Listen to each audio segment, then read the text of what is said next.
Hello, my name is Reiko Osoroshi. On this channel, I narrate Japanese ghost stories. Today's ghost story is about the dog.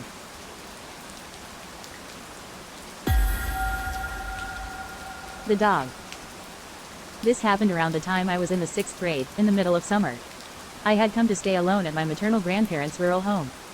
Perhaps due to the countryside, there wasn't much to do at night, so the routine was to have dinner and then go to bed quickly. On one particularly sweltering night when I had trouble sleeping, I was lying under the mosquito net, tossing and turning. Suddenly, I heard a low, growling sound that seemed to come from nowhere, like, ooh. I perked up my ears and listened closely. I could hear a sound like water being cut, shish, as if someone were walking past the front of the house. I got up and went to the veranda to check it out. After a while, it seemed like the presence of the dog returned from beyond the house's adobe wall, and then it passed by again. Thinking it might be a stray dog, I stood there waiting. My grandmother also came out and said, "It might be a dog. Let me take a look," and headed towards the entrance. I remembered that there was a wide ditch right beyond the wall, and I thought, maybe it's running through the ditch. But I started to worry about my grandmother's safety. A little while later, my grandmother returned. I asked her, how was it, but for some reason, she didn't answer.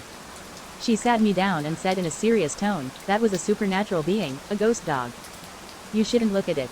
My grandmother often told me scary stories, so I thought she was trying to scare me again. I asked, what kind of ghost? It had only 4 limbs. No head or neck. And it was running through the ditch, she replied. I shuddered at the thought. Really? What is it? She continued, it's a spirit of a mountain dog that kidnaps children. It appears every summer, searching for children and runs around all night.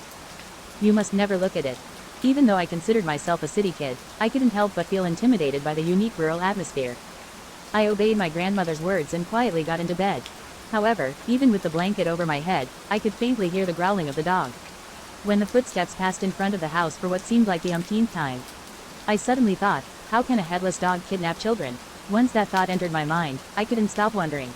Despite hearing the real footsteps, it was getting harder to believe that it was a ghost. It seemed my grandmother's supernatural tales couldn't overcome a child's curiosity.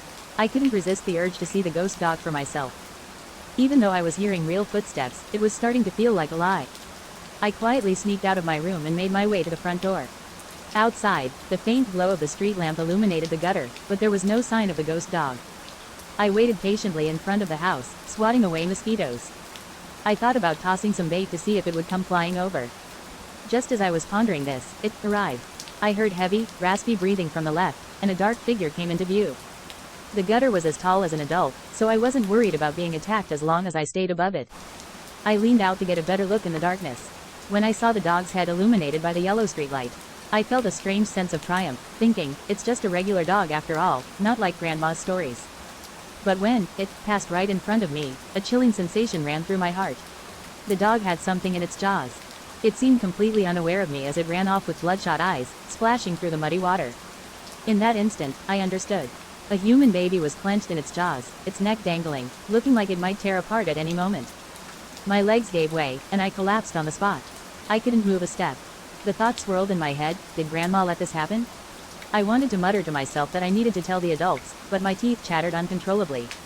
As I sat there, the dog's footsteps approached again. I tried not to look, and this time, the baby's neck was gone from the root. When the dog ran away, the baby's head followed, floating in front of me, laughing. I crawled back home and hid under my grandmother's futon, crying. My grandmother held me, scolding softly, that was a supernatural being. It was a supernatural being. I learned that I should take the stories of the elderly seriously and react with fear. How was it? Do you have any stories that have been passed down through generations in your family? If so, please share them in the comments section. If you have any other stories you would like me to introduce or any questions about the stories, please leave a comment. And if you enjoyed this video, please give it a thumbs up and subscribe to the channel. Thank you, and stay tuned for the next episode.